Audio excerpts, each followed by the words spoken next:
Champions ട്രോഫിക്കുള്ള Indian cricket ടീമിനെ രോഹിത് ശർമ്മ തന്നെ നയിക്കുമെന്ന് വ്യക്തമായി. എന്നിരുന്നാലും രോഹിത് ശർമ്മയുടെ ഭാവി വ്യക്തമല്ല. സമീപകാലത്ത് ഇന്ത്യയുടെ പ്രകടനം എല്ലാവരും പ്രതീക്ഷിച്ചതുപോലെ മുന്നോട്ടു പോയില്ലായിരുന്നു. ക്യാപ്റ്റനായും ബാറ്ററായും ഇന്ത്യൻ ക്യാപ്റ്റൻ രോഹിത് ശർമ്മ വലിയ ദുരന്തമായി മാറി. ബോർഡർ ഗവാസ്കർ ട്രോഫിക്കിടെ ഇന്ത്യൻ ക്യാപ്റ്റൻ രോഹിത് സ്വയം മാറി നിൽക്കുന്ന ഘട്ടത്തിലേക്ക് വരെ കാര്യങ്ങളെത്തി.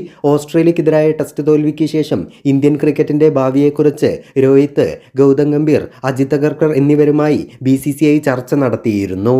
സമീപകാലത്തെ ഇന്ത്യയുടെ പ്രകടനം മോശമാണെങ്കിലും ഗൗതം ഗംഭീറും അദ്ദേഹത്തിൻ്റെ സപ്പോർട്ട് സ്റ്റാഫ് പരിശീലകന്മാരും തുടരും. വിരാട് കോഹ്ലിയും രോഹിത് ശർമ്മയും ഈ കൊല്ലത്തെ ICC ചാമ്പ്യൻസ് ട്രോഫിക്കുള്ള ഇന്ത്യൻ ക്രിക്കറ്റ് ടീമിൻ്റെ ഭാഗമാകും. സീനിയർ താരങ്ങൾ ഉൾപ്പെടെ എല്ലാ താരങ്ങളും ആഭ്യന്തര ക്രിക്കറ്റും കളിക്കണമെന്നും പറയുകയുണ്ടായി. സൂര്യകുമാർ യാദവാണ് 2020 ക്യാപ്റ്റൻ.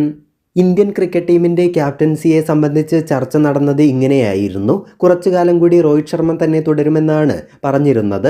അതേപോലെ തന്നെ തുടരും. എന്നാൽ ഈ ഒരു കാലയളവിൽ ഇന്ത്യയുടെ അടുത്ത ക്യാപ്റ്റനെ BCCIയും ടീം മാനേജ്മെൻറ്റും കണ്ടെത്തുമെന്നാണ് പറഞ്ഞിരിക്കുന്നത്. ഇതിനോട് രോഹിത് ശർമ്മയും യോജിക്കുകയുണ്ടായിരുന്നു.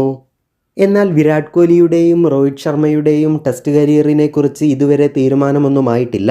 വിരാട് കോഹ്ലി ഫോമിലേക്ക് എത്തണമെന്നും നാട്ടിലും പുറത്തും നടക്കുന്ന മത്സരങ്ങളിൽ ടീം ഇന്ത്യയെ വിജയിപ്പിച്ച് മുന്നോട്ട് കൊണ്ടുപോകണമെന്നും BCCI ആഗ്രഹിക്കുന്നു. എന്നിരുന്നാലും അവരുടെ ടെസ്റ്റ് വിരമിക്കലിനെ സംബന്ധിച്ചിടത്തോളം തീരുമാനമൊന്നും ചർച്ചയിൽ എടുത്തിട്ടില്ല.